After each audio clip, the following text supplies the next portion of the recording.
Right, dear Banggood, this is the Ulefone Power 2 what I've got from you. It arrived on the 12th of June, so it's alright, but I'll show you in a sec.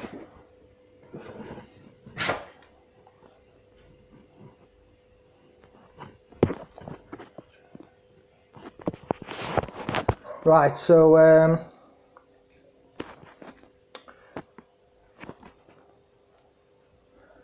the volume button down is not working, so I can adjust the volume up, as you can see, but when I try to press it down, it is just not working.